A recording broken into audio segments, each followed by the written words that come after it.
Semoga kita sehat selalu. Ada pepatah, tak kenal maka tak sayang.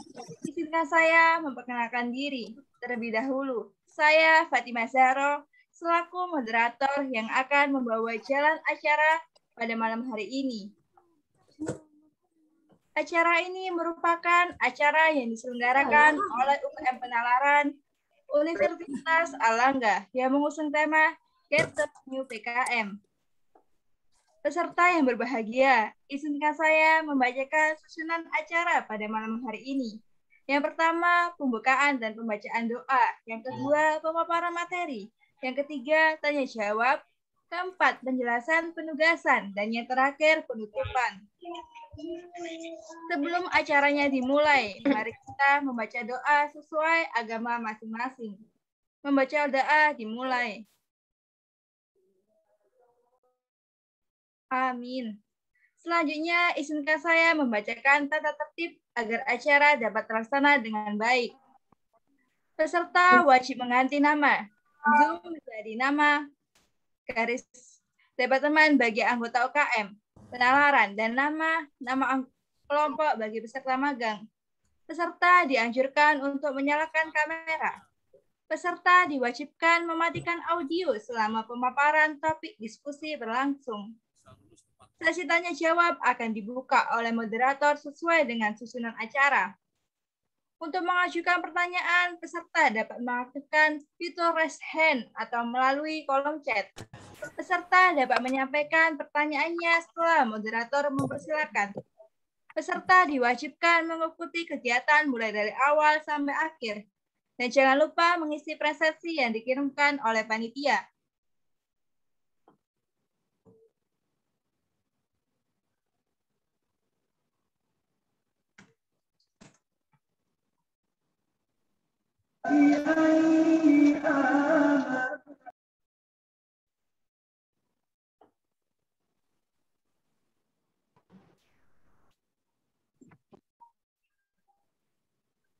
Untuk itu, selanjutnya mari kita berkenalan dengan Kak Ayu Andira Volina Wardaningsi, Sarjana Kedokteran Hewan.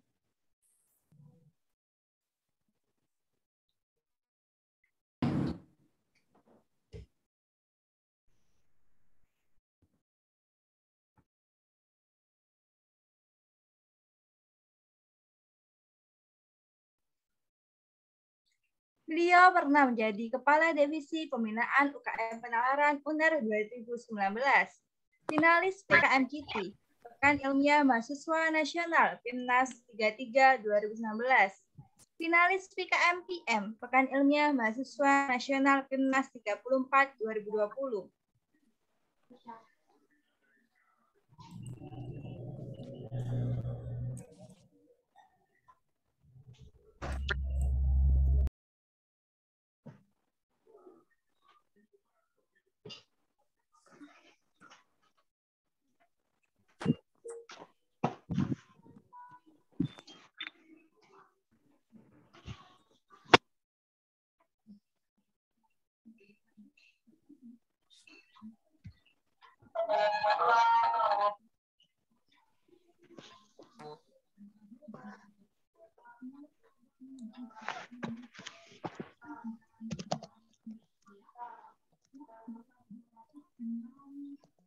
Kemudian memasuki acara inti, yakni pemaparan materi yang disampaikan Kak Ayu Andira Volina Wardaningsi, Sarjana Kedokteran Hewan. Silakan untuk Kak Ayu.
Assalamualaikum warahmatullahi wabarakatuh, Dek.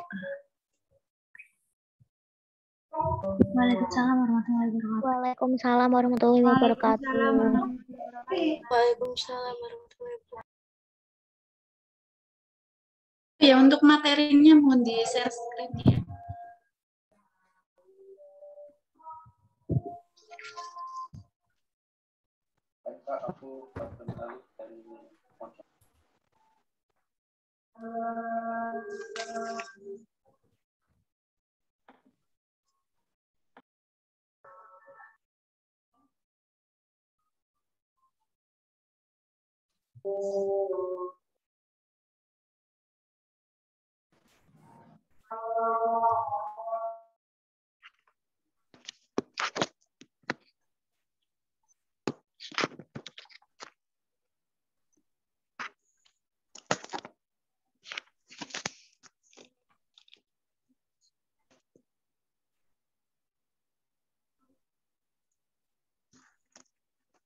Baik, terima kasih atas waktu yang telah diberikan kepada saya sehingga saya dapat menyampaikan materi terkait apa itu PKM.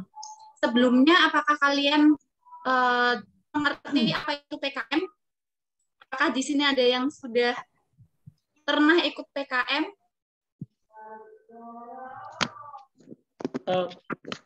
Saya Kak. Teman-teman. Ada Kak Gita yang sudah ikut PKM. Kak. Oke. Ya, aku akan jelasin ya. Untuk PKM ini merupakan suatu program kreativitas mahasiswa. Program ini merupakan program kreativitas mahasiswa yang dikembangkan untuk mengantarkan mahasiswa mencapai taraf pencerahan kreativitas dan inovasi berlandaskan penguasaan sains dan teknologi. Next.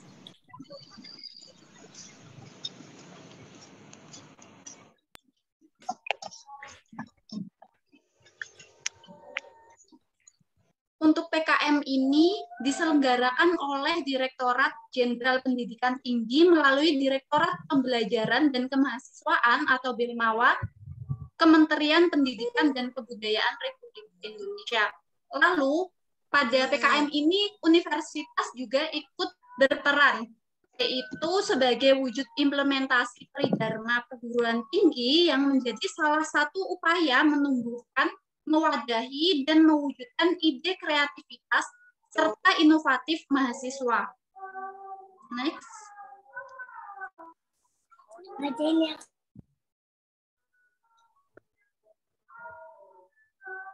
Next.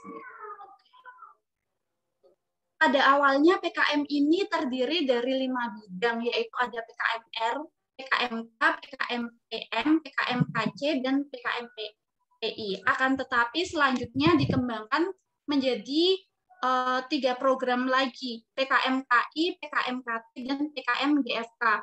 Untuk PKM 5 bidang ini awalnya terdiri dari PKMR. PKMR ini dibagi menjadi 2 lagi, yaitu PKM Riset Eksakta dan PKM Riset Sosial Humaniora. Kemudian untuk PKMKI ini pengumumannya hanya pada saat PIMNAS.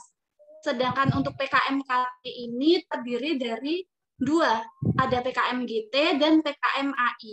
PKMGT ini terdapat insentif, akan tetapi sebelumnya itu hanya di PIMNAS saja. Untuk PKMAI ini hanya berupa insentif saja.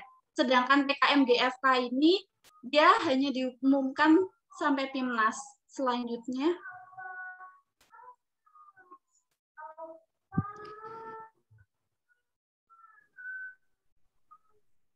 Next. Untuk PKMR atau PKM riset ini merupakan pengamatan mendalam berbasis iptek untuk mengungkap informasi baru, yaitu berupa sebab akibat, aksi-reaksi, rancang bangun, eksplorasi, materi alternatif, desain produk atraktif, blueprint, serta identifikasi senyawa kimia aktif. Selanjutnya.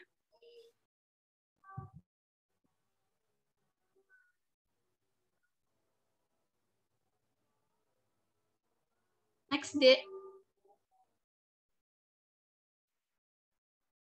Untuk PKMR ini terdiri dari 3, yaitu terdapat PKM riset eksakta, riset sosial, dan humaniora.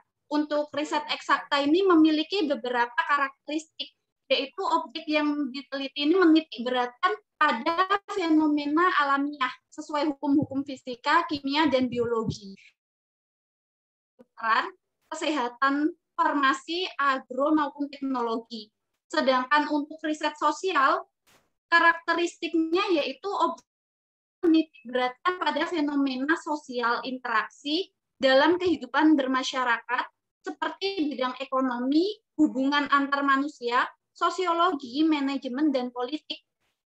Sedangkan contoh bidang pengaplikasiannya yaitu berupa ekonomi, sosiologi, psikologi, manajemen, serta politik. Sedangkan untuk bidang humaniora memiliki karakteristik objek riset berfokus pada aspek dasar perilaku dalam kehidupan masyarakat.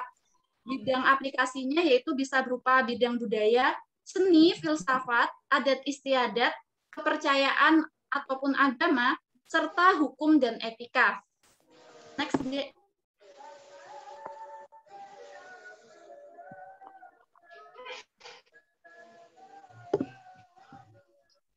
Dalam penyusunan PKMR ini terdiri dari beberapa bab. Untuk bab pertama yaitu terdiri dari bab pendahuluan. Bab pendahuluan ini terdiri dari 4 paragraf.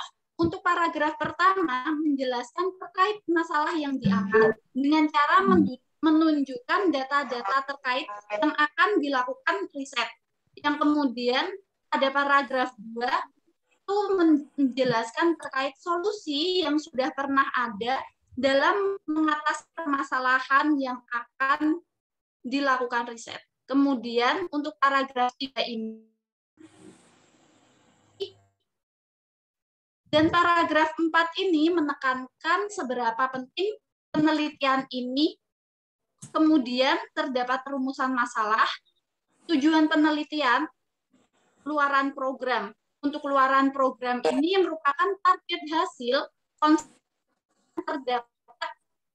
terhadap ilmu pengetahuan. Next.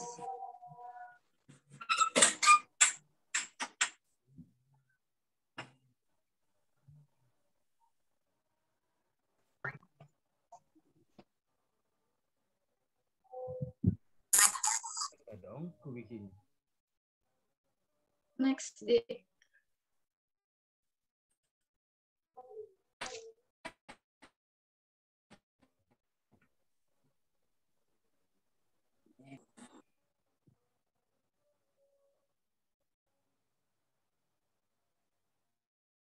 Next.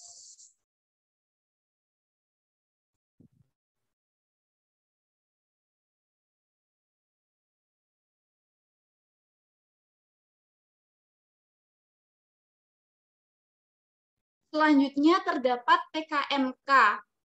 Sebelumnya, Dek, yang PKMK.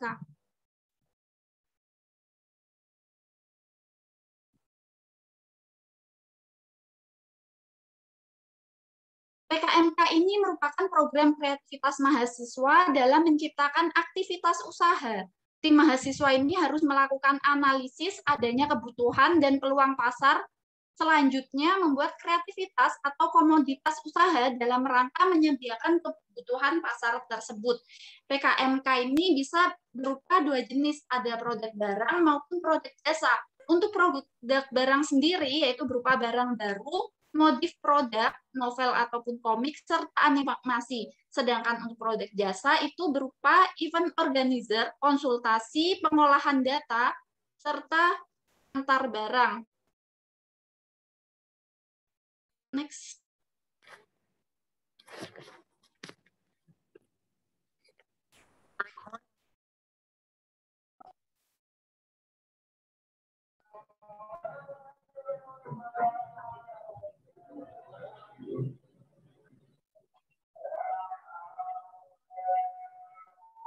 Untuk susunan PKMK ini bisa yang pertama yaitu satu pendahuluan. Pendahuluan ini terdiri dari latar belakang. Untuk latar belakang ini bisa disusun berupa 4 paragraf. Untuk paragraf pertama ini menjelaskan terkait masalah yang melatar belakangi pembuatan produk. Untuk paragraf kedua ini menceritakan jenis dan spesifik peluang menjadi usaha. Sedangkan untuk paragraf ketiga menceritakan usaha sesuai dengan permasalahan yang ada. Dan paragraf keempat menjelaskan terkait penjelasan singkat tentang keunggulan dan boleh menyebutkan nama dari usaha kita. Kemudian ada rumusan masalah, tujuan program, luaran program yang berupa target yang ingin dicapai terkait komoditas yang diusulkan maupun terkait omset pemasaran, serta adanya manfaat program. Next.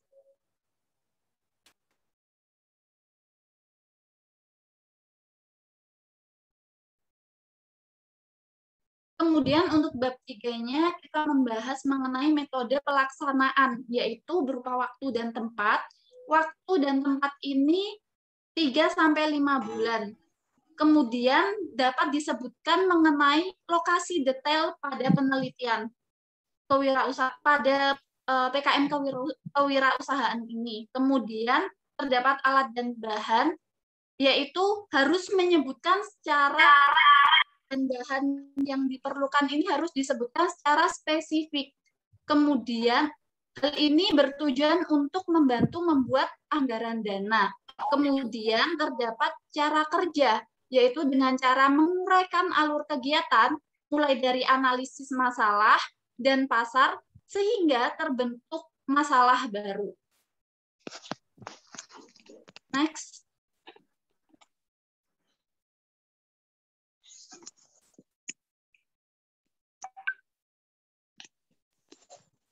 Untuk PKMPM ini, topik ini tidak dibatasi, namun sedapat mungkin dikaitkan dengan penyelesaian masalah kekinian.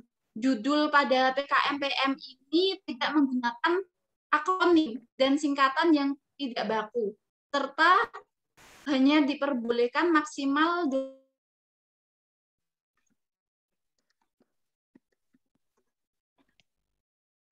mahasiswa kepada persoalan yang dihadapi masyarakat melalui penerapan ilmu pengetahuan, teknologi, serta seni yang menjadi solusi tepat bagi persoalan maupun kebutuhan masyarakat.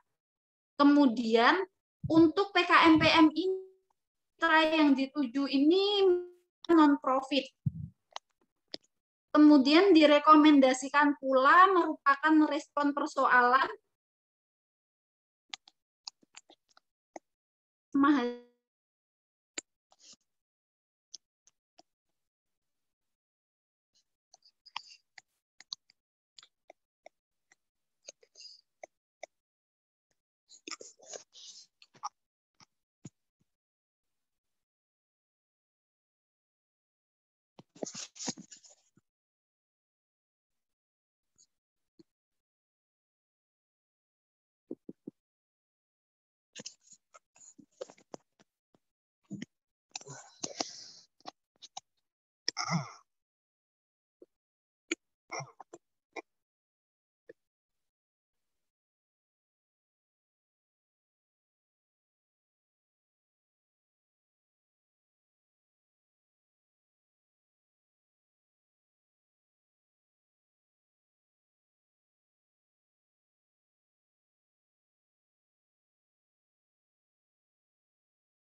tidak stabil.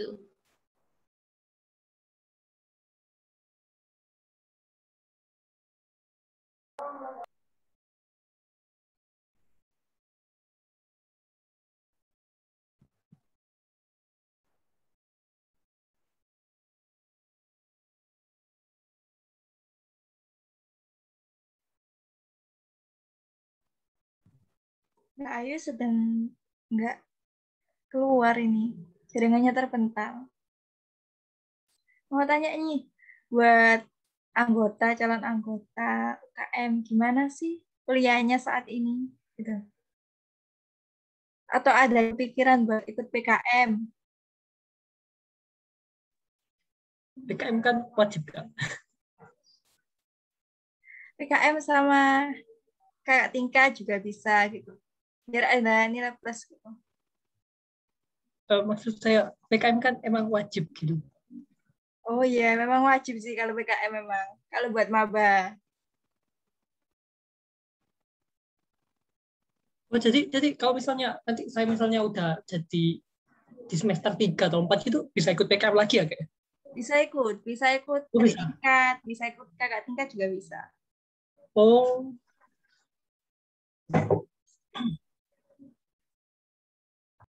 Dulu lolos sampai mana, Dek?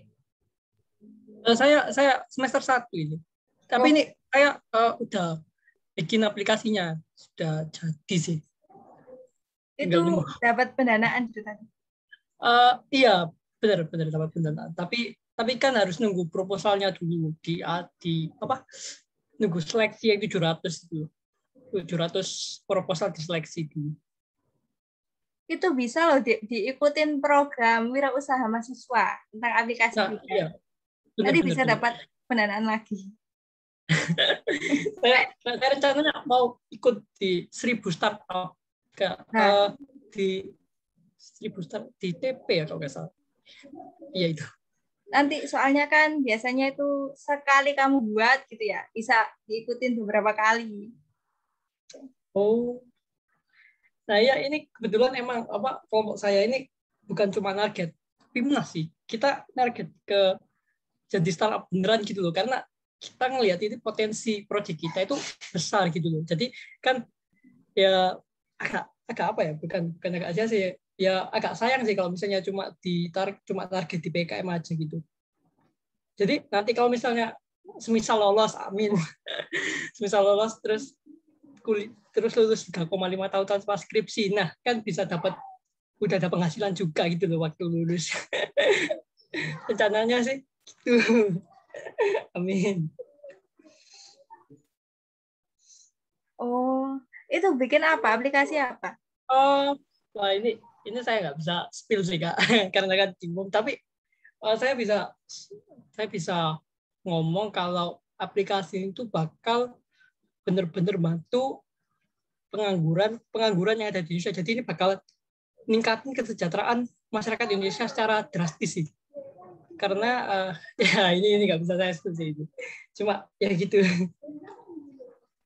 Oh, kalau bikin aplikasi itu kalau mau dimasukin ke apa itu kemarin kan aku beberapa kali itu ya ke Play Iya, Store itu kan ada pertanyaan. Kalau iya. seumpama aplikasi itu di Play Store itu kan Android kan butuh dana untuk aplikasi kamu. Itu Betul, udah betul. dimasukin Play Store apa belum ya? Kayak Uh, keinginan nantinya gitu. Iya, nanti emang rencana mau dimasukin ke Play Store dulu, tapi sekarang kan yang jadi itu cuma aplikasinya. Saya belum nyambungin ke database. Nah ini nyambungin ke database ini saya perlu belajar ya nggak ya apa ya? Belum saya sambungin sih. Soalnya saya belum tahu. Saya belum belajar data science kan. Maba. Jurusan apa, Dik? Saya jurusan sistem informasi, Kak. Pantesan. Itu juga anggotanya juga anak SI semua gitu ya. Anggota saya sih dua selain saya ini ada 2 anak angkatan 2021 SI semua, terus cuttingnya ini ada 2 SI juga. Terus itu ada 1 orang di luar kelompok PKM sini, ini orangnya memang berniat bantu, itu ada Mas Alvan. Mas Alvan ini dia alumni UNER juga, sekarang S2 di Rusia. Nah ini dia nanti katanya mau bantu pemodelan machine learning sama artificial intelligence-nya. Gitu, Kak. Itu kalau mau cari dana gampang loh deh kalau udah ada aplikasinya gitu ya. Cari dana diikutin gini gitu. Atau belum nyoba gitu ya? Nah ini memang saya belum nyoba sih buat pendanaan, karena saya sendiri sekarang itu ngasih kalau timeline-nya kan emang 3 bulan ini nyusun proposal ya Kak ya. Iya, Nah, 3 bulan ini. selama 3 bulan ini saya nargetin, saya udah koordinir tim saya selama 3 bulan ini nyusun proposal aja sama belajar bahasa pemrograman yang diperlukan sama tools-toolsnya. Nah, saya yang develop dulu, saya yang gerak buat bikin aplikasinya dulu gitu.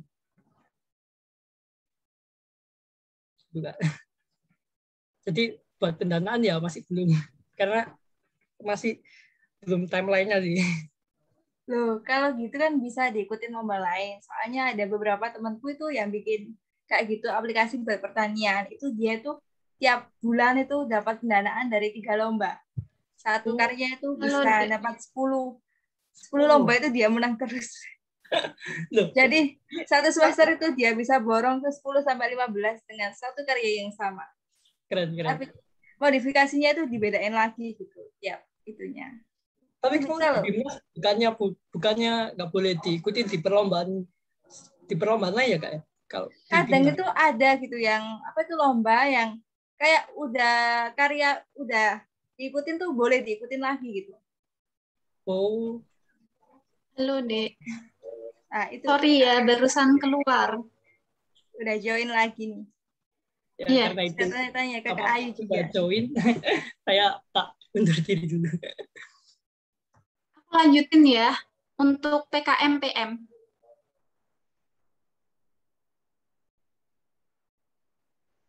Eh, untuk PKM-PM ini sebaiknya itu direkomendasikan merupakan persoalan yang disampaikan masyarakat dan bukan merupakan inisiatif mahasiswa. Selanjutnya, Dek.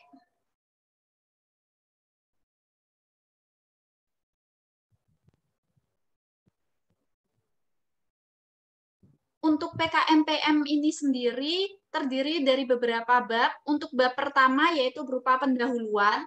Pendahuluan ini terdiri dari latar belakang. Paragraf pertama pada latar belakang ini menceritakan permasalahan yang dihadapi oleh masyarakat sasaran. Kemudian untuk paragraf kedua membahas terkait urgensi permasalahan mitra, profil, kondisi, dan potensi masyarakat. Untuk paragraf yang ketiga, penanggulangan masalah yang sudah pernah dilakukan, kemudian muncul paradoks. Dan paragraf keempat, yaitu penjelasan singkat program, serta keunggulan program yang diusulkan. Kemudian, rumusan masalah, tujuan penelitian, luaran program yang berupa target, dampak yang dirasakan oleh masyarakat mitra, serta bisa berupa publikasi program. Kemudian, manfaat program. Next.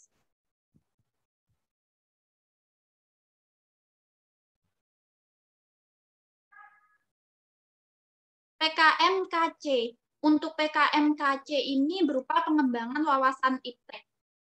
Tujuan dari PKMKC ini membentuk kemampuan mahasiswa dalam mengkreasikan sesuatu yang baru dan fungsional atas dasar karsa serta nalarnya. Karya cipta ini memberikan kemanfaatan langsung bagi pihak lain.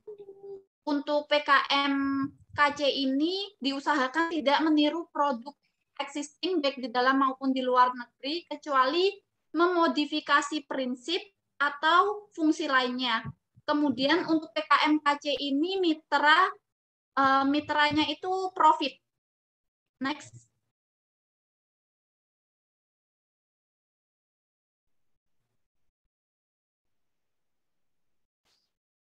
Kemudian ada PKMPI. Untuk PKMPI ini susunannya yaitu terdiri dari pendahuluan, latar belakang. Latar belakang ini menceritakan profil mitra, profil usaha, kinerja, serta permasalahan. Kemudian untuk paragraf yang kedua ini dampak masalah, cara identifikasi permasalahan prioritas dan urgensinya. Untuk paragraf yang ketiga, solusi yang sudah pernah dilakukan untuk penanganan masalah. Dan untuk paragraf keempat menjelaskan solusi yang ditawarkan, keunggulan dan kesesuaian teknologi yang akan diterapkan. Kemudian adanya rumusan masalah, tujuan penelitian, luaran program, serta manfaat program. Next.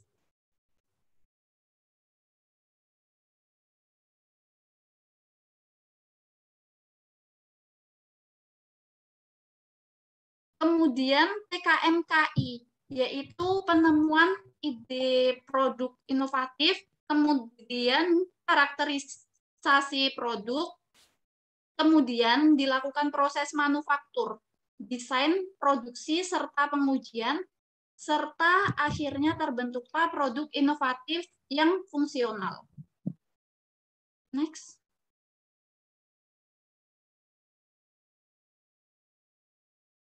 Nah, untuk selanjutnya ini adalah PKMGT. PKMGT ini tujuannya untuk meningkatkan daya imajinasi mahasiswa dalam respon tantangan zaman, umumnya berupa konsep perubahan atau pengembangan dari berbagai aspek berbangsa bersifat futuristik jangka panjang, tetapi berpotensi untuk direalisasikan. Untuk PKMGT ini berupa konsep perubahan dan bisa dikembangkan, sedangkan untuk unsur kemudian ada unsur nalar dominan, dampak terbatas maupun lokal. Next, Dek.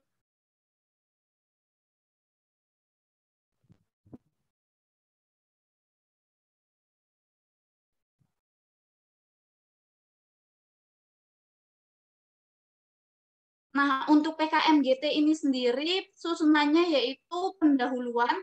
Untuk paragraf pertama ini menceritakan latar belakang, deskripsi situasi atau permasalahan terkini. Ini ditulis berupa data pendukung terkait permasalahan dan prediksi masalah baru. Untuk paragraf yang ketiga, program atau penerapan IPTEK yang sudah pernah dilakukan untuk memecahkan masalah tersebut, kemudian dilengkapi dengan referensi. Untuk yang paragraf 4, penjelasan singkat berupa solusi yang ditawarkan. Kemudian adanya tujuan dan manfaat yang ingin dicapai. Next.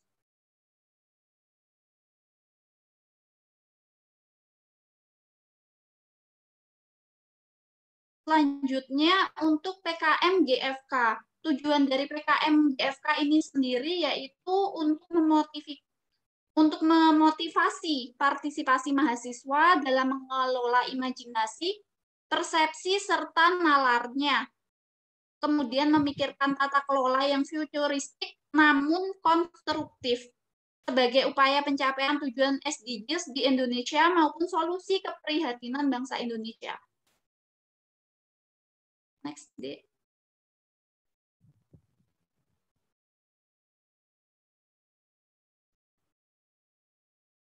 Kemudian ada PKMAI. Untuk PKMAI ini memiliki tujuan memberi pengalaman mahasiswa menghasilkan karya tulis ilmiah.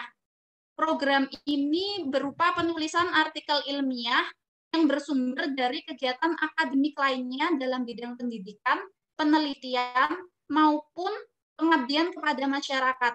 Bisa berupa hasil dari studi kasus, praktek lapang, KKM, PKM maupun magang yang merupakan hasil kerja kelompok. Next.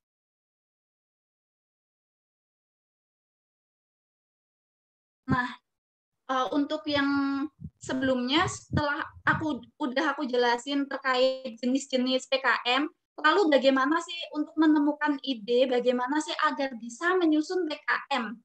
Yang pertama itu kita harus banyak membaca. Dengan membaca, kalian bisa menemukan ide terbaru, misalkan terkait dengan permasalahan yang ada sekarang. Dengan cara membaca kita tahu mana sih yang sedang booming saat ini.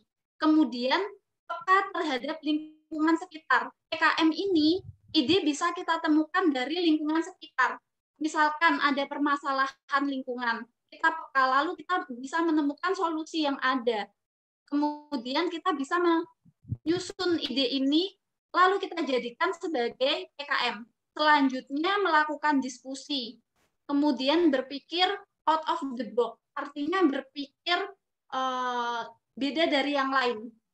Kemudian perbanyak mengikuti seminar serta bergaul dengan banyak orang. Ketika kita punya banyak teman, maka kita juga memiliki dalam melakukan diskusi itu akan lebih luas lagi, sehingga ilmu pengetahuan akan bertambah juga. Kemudian untuk menemukan ide ini tidak hanya terbatas, bisa melalui banyak orang ini tadi. Next, Dek.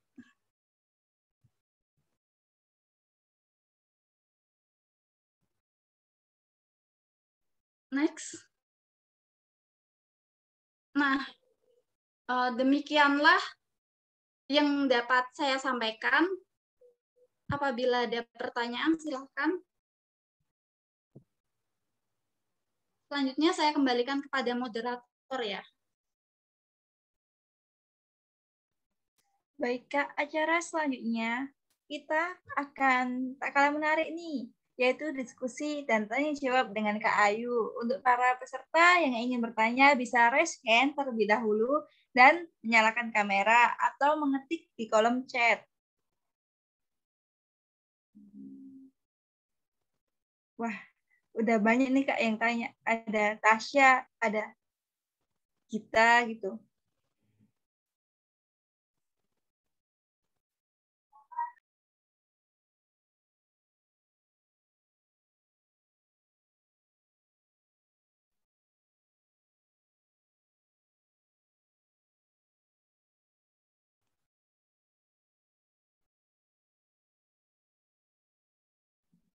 Baik, dimulai dari Tasya, terus ke Muhammad Rizky kita, terus Eka Suci ya, yang raise hand, bisa langsung berbicara.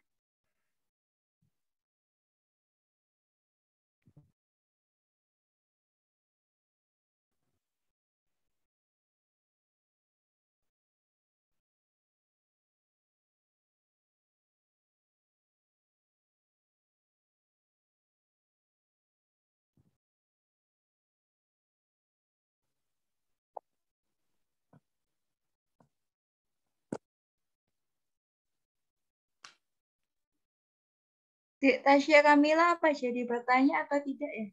Tasya Kamila itu nama kelompok. Oh, nama kelompok. Ya, yes tulus itu mungkin. Baik Kak, terima kasih kesempatannya. Tadi kan kayak dijelasin tentang cara dapat ide itu kan Kak. Dan di sana tertulis berpikir out of the box. Padahal sebenarnya kalau saya pikir itu permasalahannya bukan berpikir out of the box-nya, tapi gimana cara biar nggak berpikir secara biasa Kak. Tadi kan cuma dijelasin berpikir out of the box, bukan cara-caranya. Mungkin kakaknya bisa kasih tips Kak, gimana caranya biar bisa berpikir out of the box. Kayak gitu Kak. Terima kasih.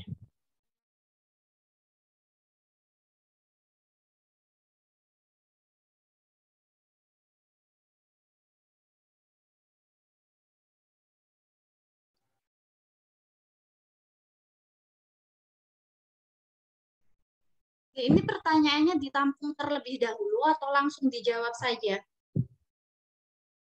Ditampung terlebih dahulu aja ya? Oh ya, ditampung. Berapa Kak? 3 langsung nggak apa-apa? 3 langsung. Berarti Muhammad Rizky habis ini. Ini sudah boleh? Belum? Terima kasih atas kesempatannya. Saya mau bertanya, apabila saya bikin sebuah aplikasi, nah aplikasi ini tuh rencananya mau saya komersialin gitu. Jadi kayak apa contohnya Gojek gitu, itu masuk ke PKMKC atau PKM kewirausahaan ya Kak? Dan seandainya masuk ke PKMKC, itu waktu pengumpulan produk itu aplikasi saya itu harus sampai mana ya? Apa tahap pengembangannya? Apakah harus full fungsional atau cuma ya pokoknya berfungsi tapi nggak berfungsi penuh gitu Kak. Terima kasih.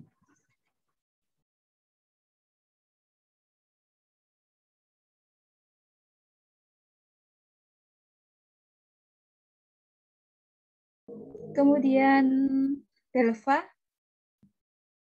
Dek Belva.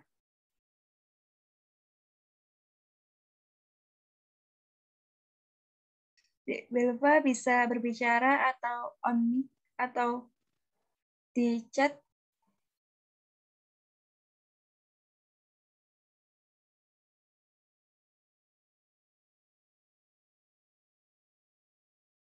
Atau bisa Sevilla dulu, Sevilla Berliana.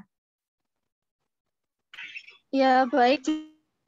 Sebelumnya mohon maaf saya belum menyalakan kamera karena ada dan situasi tidak memungkinkan. Terima kasih untuk kesempatannya. Jadi untuk pertanyaannya, pertama saya ingin menjabarkan kondisi saya. Jadi saya ini sudah seperti berencana sudah membuat kelompok untuk membuat PKM GT ini. Nah, saya lihat kakak di sini tuh berpengalaman dengan PKM GT. Mungkin apakah ada tips dan trik secara pribadi dalam melaksanakan pembuatan proposal untuk PKM GT ini. Lalu untuk pertanyaan yang kedua, itu kerangka berpikir apa yang perlu kita lakukan untuk memulai pembuatan dari PKM GT ini? Terima kasih, Kak.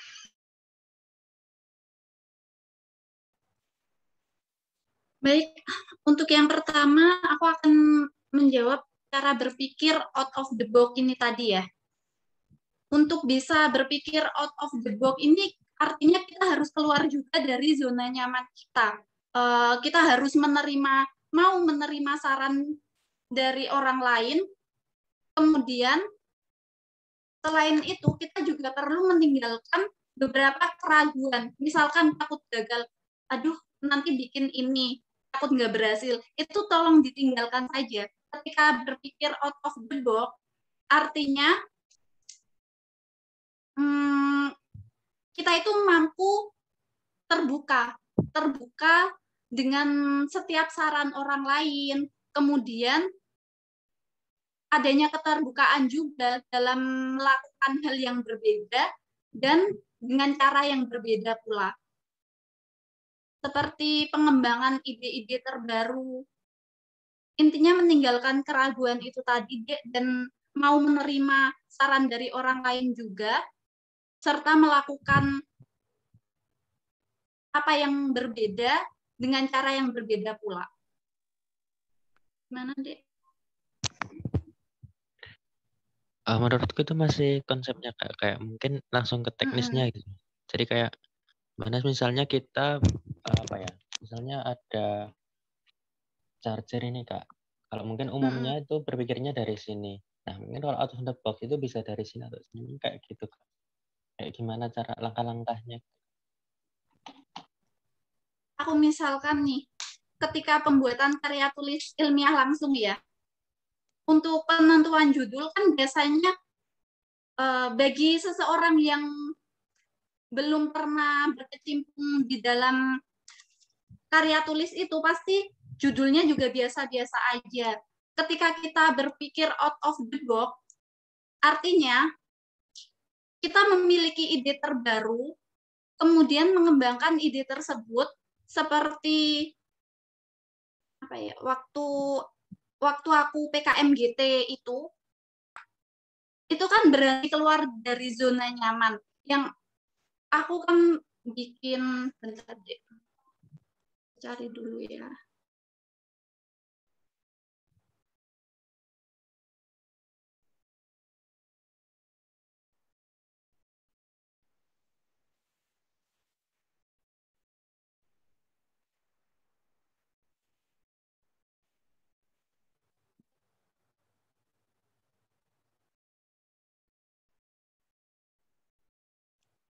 Nah, untuk PKM GT itu kan aku menyusun PKM tembok anti tsunami. Orang kan pasti bingung nih, tembok anti tsunami kayak gimana? Apakah ini berhasil? Pasti orang berpikirnya kayak gitu. Berpikir out of the box itu artinya kita berpikir beda dari orang lain itu. Kita mampu mengembangkan konsep dan yakin itu bisa dilakukan. Jadi untuk memulai berpikir out of the box, berpikir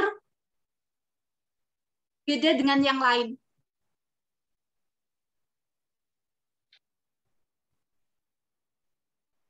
Gimana, Dek? Baik Kak, terima kasih banyak Kak. Yang selanjutnya, Rizky ya tadi. Iya Kak, betul Kak. Oke. Terkait dengan aplikasi Gojek itu masuk kewirausahaan ataupun KC gitu kan? Iya benar Kak. Ya, untuk aplikasi seperti Gojek, sesuatu aplikasi itu masuknya itu ke dalam KC, karya karsa cipta. Sedangkan ketika tadi ketika udah sampai pendanaan, apakah selesai gitu? Kalau misalnya aplikasinya ini, kalau Gojek kan dia itu inovasi ya Kak ya, inovasi, tapi dia itu juga dikomersilkan gitu loh. Jadi mereka kan dapat income juga gitu. Nah itu mereka masuk mana ya Kak ya? Kalau misalnya Gojek ini sebuah proyek PKM gitu. Kalau untuk aplikasi yang sesuatu yang aplikasi dan berbau teknologi itu masuknya itu ke karsa cipta itu tadi, Dek. Dan untuk ketika sampai pendanaan itu juga harus selesai aplikasinya. Akan tetapi ketika nanti kamu lolos sampai tahap PIMNAS, itu nanti pasti ada dikombinasikan lain saran-saran dari dosen, harusnya aplikasinya itu ditambah dengan apa kayak gitu. Jadi ketika sampai pendanaan aplikasi kamu itu udah benar-benar jadi konsepnya seperti apa, aplikasinya seperti apa, dan ketika akhirnya sampai PIMNAS itu tinggal menerima saran dari dosen, kemudian dosen menyampaikan saran seperti apa, kamu mengembangkannya menjadi yang lebih baik lagi dari ketika pendanaan tersebut. Gitu. Gimana nih? Enggak, sudah sangat menjawab pertanyaan saya.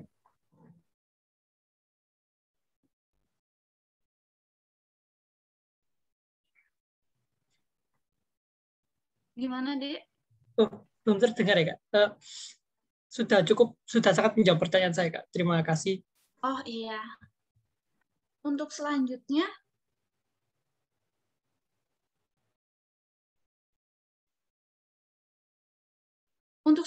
tadi pertanyaannya, Dek. Oh iya, Kak. Saya ulangi melalui chat saja ya, Kak. Terima kasih. Iya, silakan.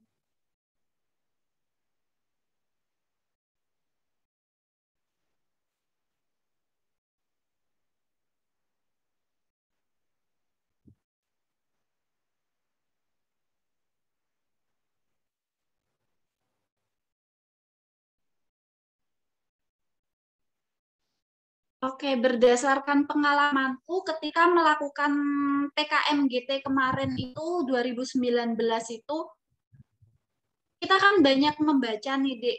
Banyak membaca PKM-PKM sebelumnya, seperti judul-judul PKM yang pernah lolos sampai PIMNAS itu apa saja. Kita banyak membaca dalam hal itu. Kemudian selain hal itu, perbanyak juga untuk nonton YouTube juga sih. Aku gitu sih. Ketika bikin PKMGT ini, kemudian untuk bisa lolos di PKMGT ini kita emang harus membuat gagasan yang beda dari yang lain. Tapi pasti antara setiap tahun PKMGT ini pasti ada kaitannya dengan PKMGT sebelumnya. Jadi perlu banget untuk mengorek judul-judul PKMGT yang telah lolos sebelumnya. Boleh dimodifikasi juga, asalkan tidak ada plagiasi di situ. Kemudian yang paling menonjol ini pertama kali ketika seleksi PKMGT ini, pasti yang diseleksi ini judulnya terlebih dahulu.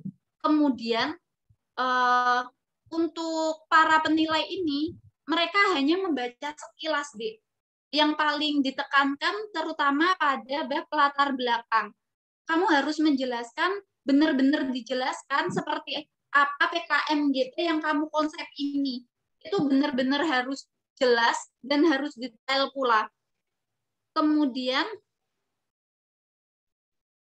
kendala ini pasti sih, Dek. Ketika kita kan PKMGT kan nggak hanya satu orang aja, bukan ide pribadi kan, pastinya kan ide bersama. pasti antara satu kelompok dengan satu orang dengan orang lainnya ini pasti terdapat perbedaan pendapat pula. Tapi ketika adanya perbedaan pendapat itu, kita kembali lagi konsultasi ke dosen.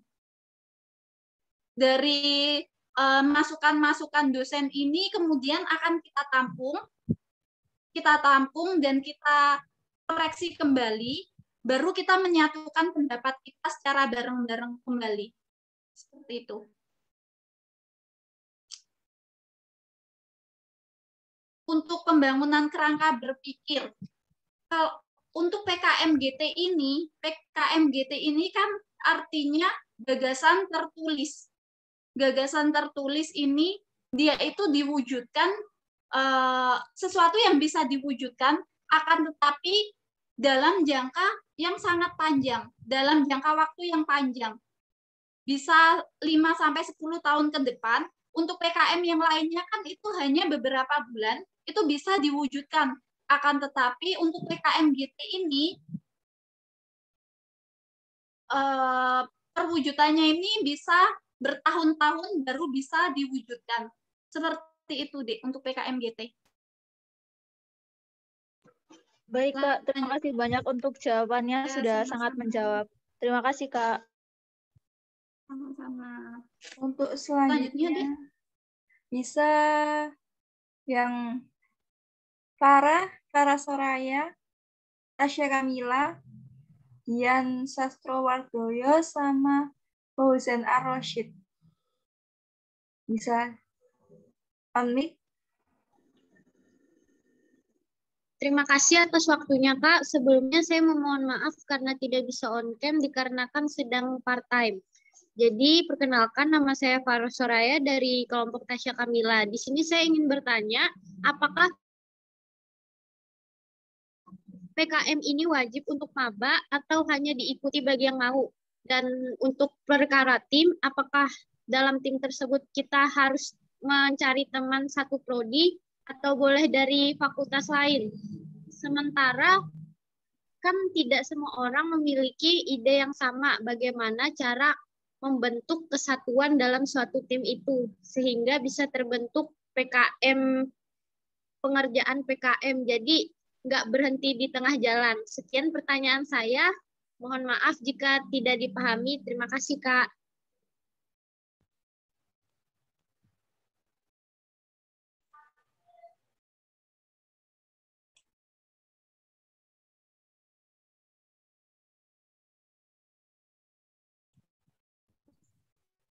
Dian Sastrowardoyo, bisa unmute? Atau Fauzan Ar-Rasyid, Helvia. Selamat malam, Kak. Bisa dengar suara saya? Bisa, Dek? Perkenalkan, saya Puspa dari kelompok Dian Sastrowardoyo. Mau bertanya, untuk PKM AI itu, kan itu berdasarkan pengalaman penugasan kelompok ya. Apakah itu dari pengalaman kita sendiri atau bisa mengambil dari sumber orang lain gitu, terus kita modifikasi sendiri dan sebagainya gitu, Kak. Lalu untuk pertanyaan selanjutnya, perbedaan untuk PKM AI dan PKM GT itu apa ya, Kak? Terima kasih.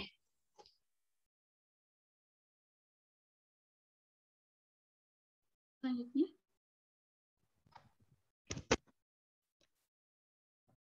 Ya, ini saya mau izin bertanya.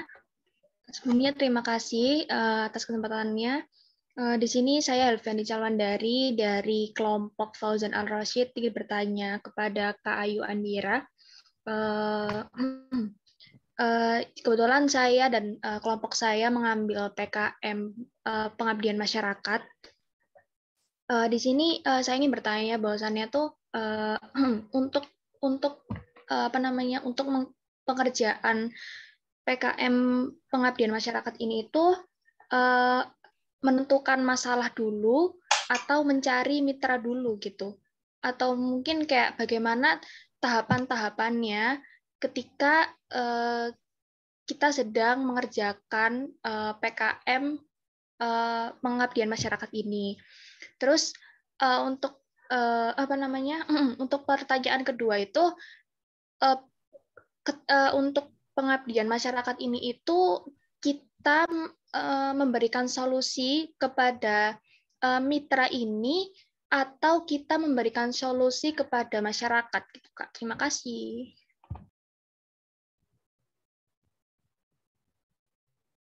Baik, aku akan jawab yang pertanyaan pertama tadi ya. Untuk PKM ini diwajibkan untuk seluruh maba, bahkan itu kan menjadi syarat nanti ketika wisuda itu kan udah harus sudah harus pernah ikut dalam PKM ini, entah nantinya lolos di UNIF atau enggak, itu harus wajib ikut. Kemudian aku sendiri ketika PKM, setiap ikut PKM itu enggak pernah satu fakultas dengan timku. Jadi aku selalu PKM ini beda fakultas. Untuk mencari tim ini, biasanya kan dari UKM penalaran disediakan kah,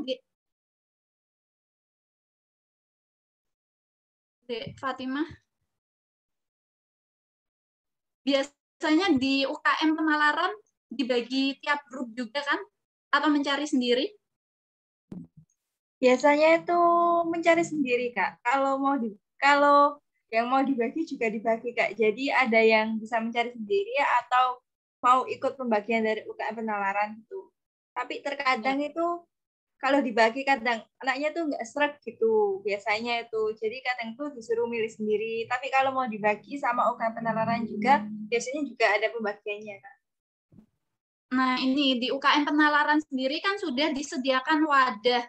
Jika ingin jika ingin memilih sendiri, ya monggo ketika belum mempunyai partner itu pun bisa dicarikan pengalaman untuk PKM tahun lalu 2019 itu untuk PKM GT itu juga dari anak UKM semua. Aku gabung tim FKH sama satunya temanku FKH dan satunya FST. Itu pun dari UKM penalaran. Itu satu teman di UKM penalaran sih. Jadi ketika PKM ini, menurutku ketika kita mampu bergabung dengan fakultas lain di PKM ini, ilmunya akan lebih luas. Kita akan bisa berpikir dan menghasilkan ide itu bisa luas, sehingga memudahkan juga sih, Dek. Sedangkan kalau aku pribadi, itu jarang banget PKM dengan satu fakultas. Mungkin pernah satu fakultas itu pun cuma lolos sampai pendanaan itu untuk PKMK. Akan tetapi yang sampai PIMNAS itu kemarin rata-rata gabung dengan fakultas lainnya. Bisa melalui UKM ini ataupun kenalan kita pertama kali ketika maba itu kan juga diajak, pasti ada kenalan-kenalan juga. Itu bisa melalui seperti itu untuk mencari teman PKM ini. Gimana, Dek, untuk yang tanya tadi? Baik, Kak. Sudah jelas. Terima kasih, Kak. Ya, sama-sama. Untuk selanjutnya, tadi siapa? Oh ya. Diulangin lagi, Dek, untuk pertanyaannya.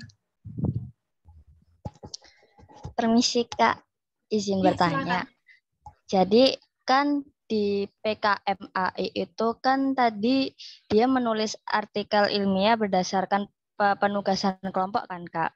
Nah, ini kan kalau buat yang mahasiswa baru kan penugasan kelompok itu belum banyak ya. Jadi kita itu nulisnya itu berdasarkan pengalaman kita sendiri atau bisa mengambil dari pengalaman orang lain atau gimana gitu Kak. Lalu apakah ini tuh bisa ngambil dari sumber referensi lain gitu Kak? Terus untuk pertanyaan selanjutnya itu perbedaannya PKMAI sama PKMGT itu apa? Gitu Kak. Terima kasih. Oke, baik. Untuk PKMAI ini sumbernya tidak hanya pada tugas saja, akan tetapi kita bisa membuatnya atau menyusunnya dari jurnal-jurnal yang telah ada. Namanya artikel ilmiah, jadi itu susunan dari beberapa jurnal juga yang telah kita pelajarin, kemudian kita bahas, kita diskusikan kembali, kita susun menjadi artikel ilmiah itu. Tidak hanya pada tugas kita saja, bahkan boleh tugas dari juga, akan tetapi dimodifikasi kembali. Dan ketika dimodifikasi itu tidak boleh keluar dari yang telah dijelaskan tadi, yang telah ada di jurnal. Intinya nggak boleh keluar dari apa ya, penjelasannya itu loh, harus sesuai. Untuk perbedaan dari PKM AI sama PKM GT. Untuk AI ini kan artikel ilmiah. Dia itu bisa merupakan gabungan dari jurnal maupun tugas-tugas seperti tugas kelompok, PKL, magang, dan lain-lain. Sedangkan untuk GT, ini gagasan tertulis. Artikel ilmiah sama gagasan tertulis. Gagasan tertulis ini bisa dikembangkan dari adanya permasalahan, kemudian solusinya, kemudian dikembangkan ke dalam gagasan tertulis ini tadi. Untuk gagasan tertulis ini tadi, itu harus futuristik. Konsepnya itu benar-benar harus futuristik dan bisa diwujudkan dalam 5 sampai dalam jangka waktu yang lumayan lama, 5 sampai 10 tahun ke depan. Intinya untuk gagasan tertulis itu dia itu harus kalau AI kan sesuai dengan jurnal itu tadi. Akan tetapi GT itu futuristik gitu, Dek. Gimana, Dek? Iya, Kak, paham. Terima kasih atas penjelasannya, Kak. Ya, sama-sama. Selanjutnya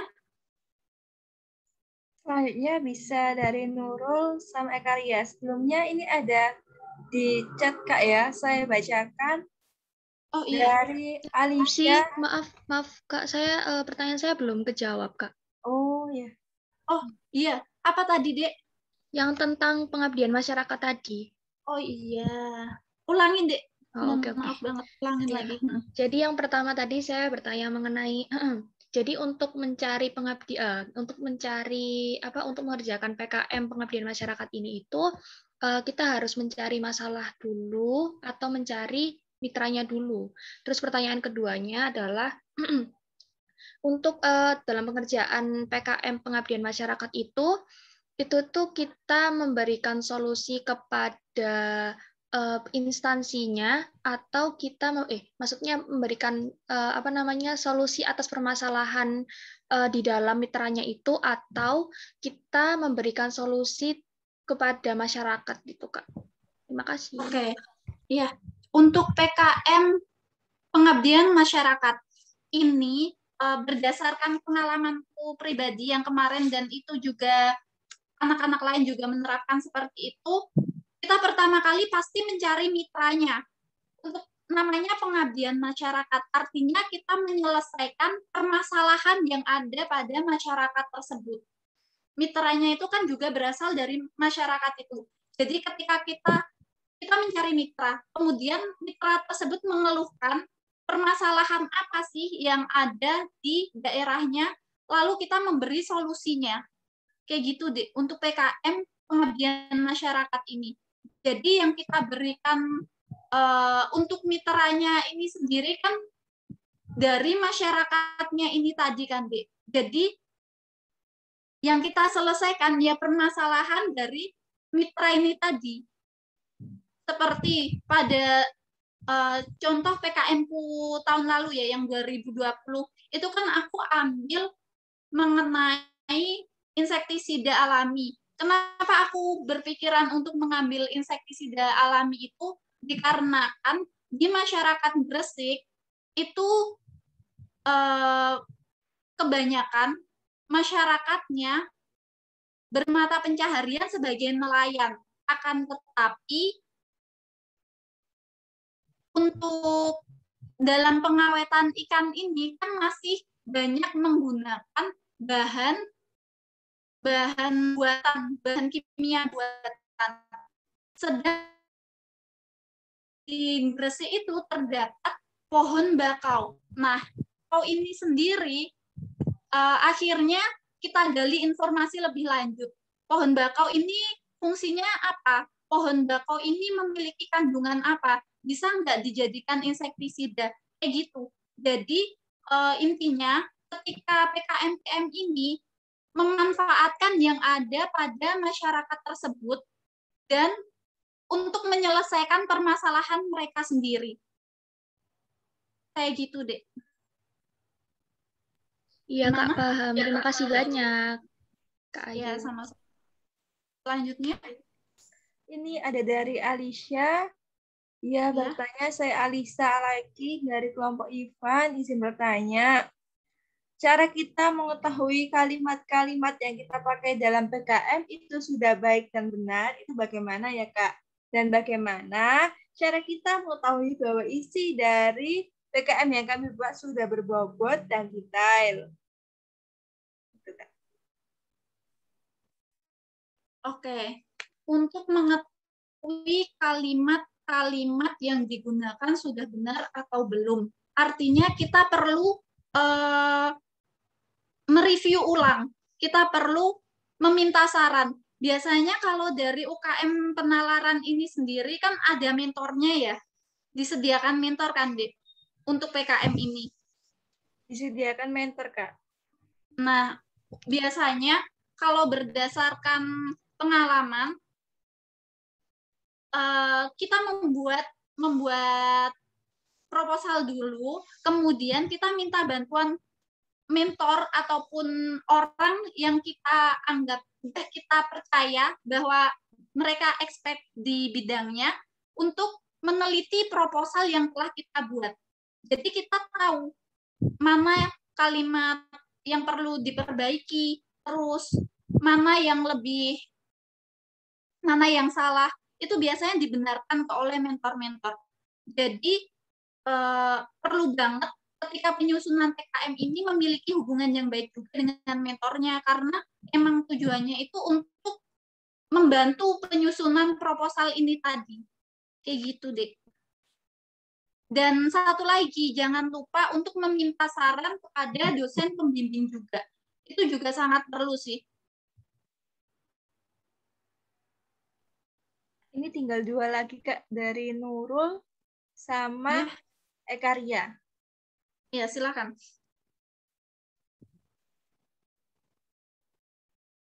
Bisa on-mic. Ya, baik. Terima kasih, Kak, atas kesempatannya. Saya Nurul Fitria dari Fakultas Farmasi. Izin bertanya, Kak, jadi apakah judul PKM ini tuh harus benar-benar baru ya, Kak? Kalau misalkan di studi sebelumnya kita pernah melakukan penelitian nih, nah sudah pernah juara juga, tapi kita ikutkan lagi ke PKM, itu apakah boleh gitu, Kak? Tapi kita modifikasi dikit, misalkan di studi sebelumnya tuh kita belum lisensi, nah yang di PKM ini kita ajukan buat lisensi seperti itu, Kak. Terus poin-poin apa sih, Kak, yang dinilai sama pihak juri sehingga proposal kita bisa didanai? Seperti itu, Kak. Kurang lebih. Terima kasih. Iya, baik. Langsung aku jawab. Untuk PKM ini, untuk yang penilaian juri itu ya, Dek. Untuk yang penilaian juri itu pasti pertama kali dari judul kalian juga nih. Jadi judul kalian itu emang diharuskan menjawab dari suatu permasalahan yang kalian susun. Kemudian nggak mungkin dong untuk penilai ini, juri ini membaca secara keseluruhan, kecuali ketika PIMNAS. Jadi ketika awal-awal ketika pendanaan, ketika masuk seleksi univ, kemudian masuk pendanaan, itu yang dilihat oleh juri itu sekilas, terutama pada judul dan latar belakang. Itu emang harus benar-benar menjawab masalah yang kalian ambil. Untuk judul PKM ini apakah benar-benar baru? Harus benar-benar baru? Tidak juga, Dek. Untuk yang PKM ini kita bisa memodifikasi dari karya tulis yang telah kita buat sebelumnya. boleh dimodifikasi asalkan tidak ada plagiasi. Jadi untuk judul ini tidak harus benar-benar yang baru. Kita bisa memodifikasinya itu. Seperti itu.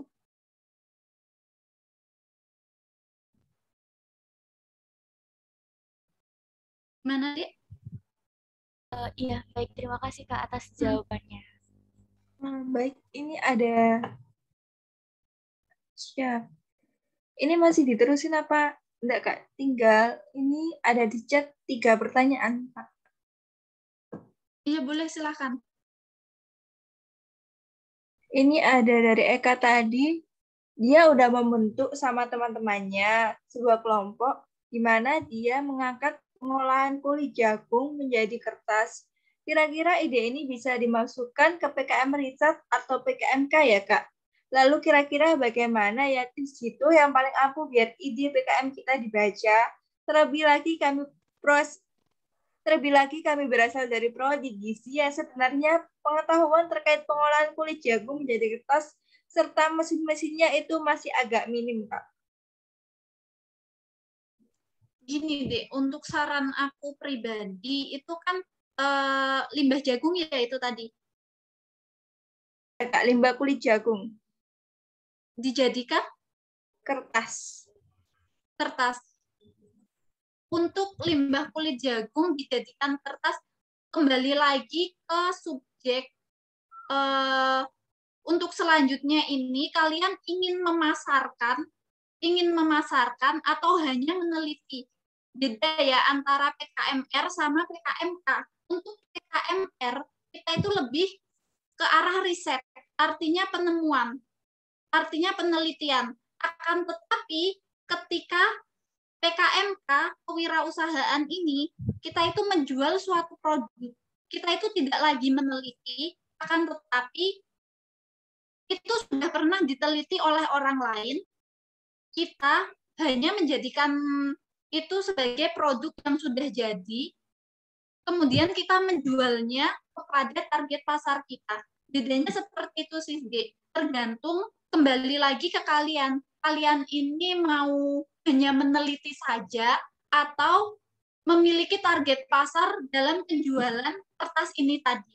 Selanjutnya untuk gizi yang lebih masih minim ya untuk pengetahuan alat-alatnya. Sebenarnya kalian bisa kok tidak hanya gabung dari fakultas gizi saja.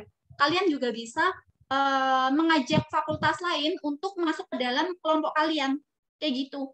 Jadi jangan hanya aku sama fakultasku saja lebih nyaman. Kebanyakan kalau anak-anak di PIMNAS itu kebanyakan mereka memang dari gabungan dari beberapa fakultas, tidak hanya di fakultas mereka saja. Kayak gitu deh. Berdasarkan pengalaman-pengalaman yang sebelumnya itu kebanyakan anak PIMNAS itu emang gabungan dari fakultas-fakultas lain saja. Hanya beberapa yang masuk PIMNAS itu merupakan satu gabungan di fakultasnya. Tapi kebanyakan memang dari jurusan-jurusan yang berbeda. Karena kan ilmunya lebih exact gitu sih. Lebih bisa saling melengkapi. Kayak gitu. Kemudian ada Kak siapa? Ada Zahid Asmi izin bertanya, Kak. Tadi kan untuk PKMPM harus sesuai dengan permasalahan di masyarakat. Untuk tahu permasalahan itu sendiri, apa kita harus terjun ke masyarakat atau bisa mengambil di beberapa sumber terkait masalah terkini di masyarakat? Seperti itu, Kak. Sumbernya itu bisa dilihat di internet gitu maksudnya. Gitu, Kak. Oh, baik.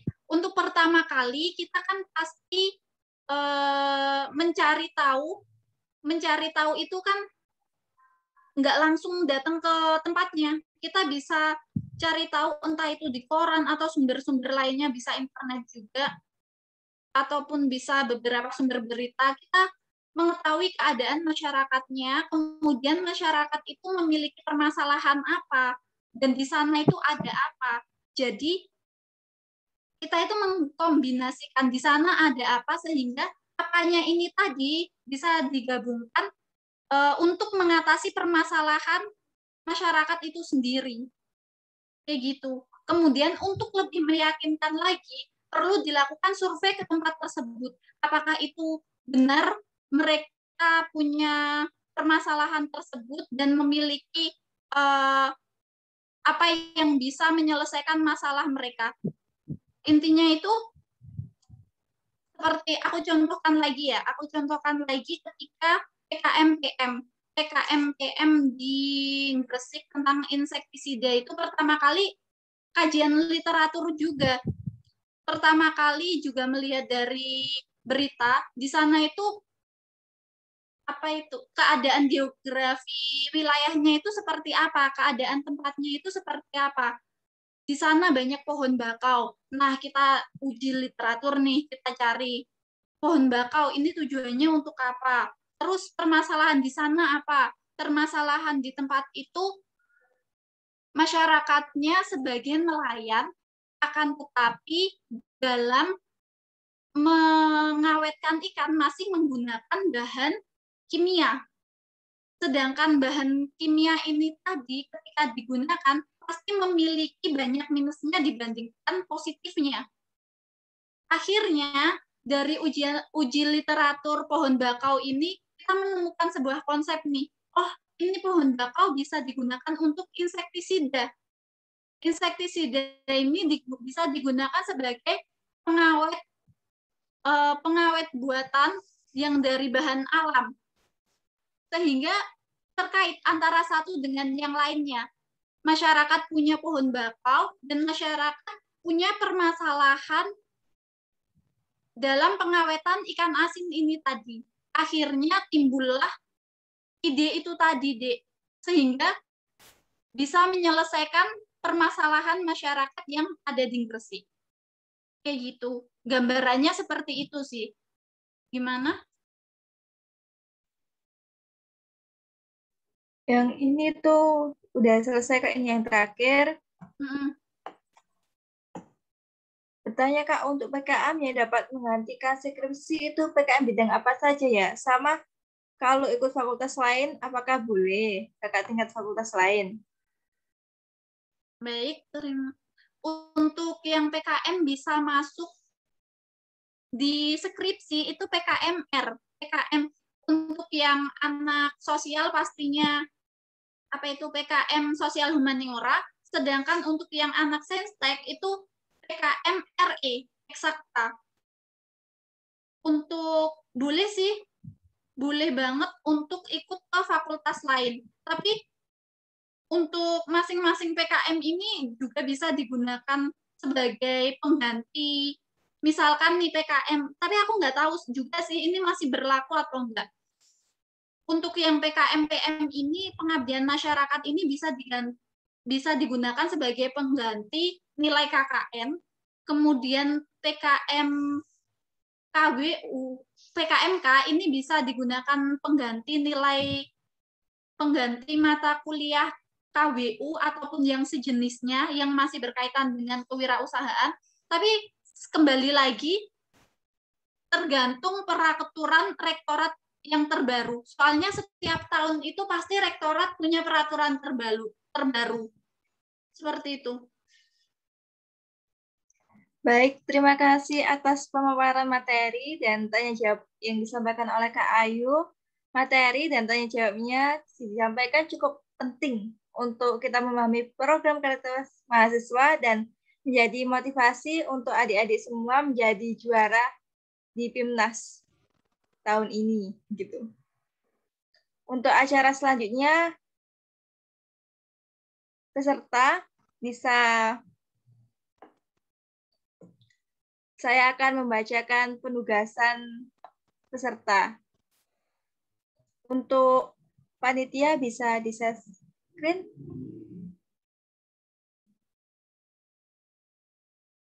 Penugasan Bincang Pina 3. Yang pertama, peserta magang menyusun kerangka ide PKM yang meliputi latar belakang, tujuan, dan rumusan masalah secara berkelompok. Kedua, peserta bebas memilih jenis PKM yang akan disusun, tidak ada ketentuan jumlah kata maupun halaman. Yang ketiga, pembentukan kelompok akan diarahkan lebih lanjut oleh LO setelah kegiatan Bincang Pena 3 berakhir. Keempat, tugas diketik dan dikumpulkan secara individu dalam bentuk PDF dengan format berikut.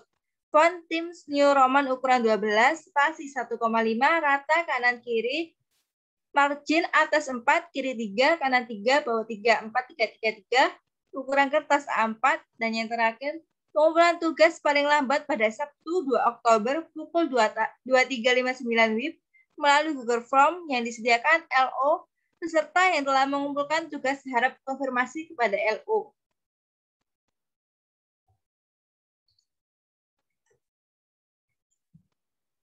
Acara selanjutnya adalah sesi foto bersama. Untuk para peserta dimohon untuk menyalakan kamera dan untuk yang bertugas dipersilakan.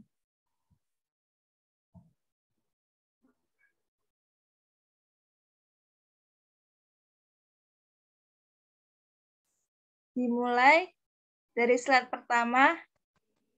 1, 2, 3. Slide kedua. 1, 2, 3. Dan yang terakhir, slide ketiga, 1, 2, 3.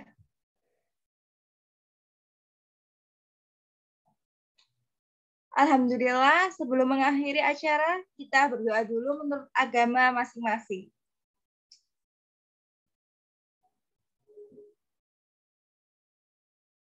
Amin.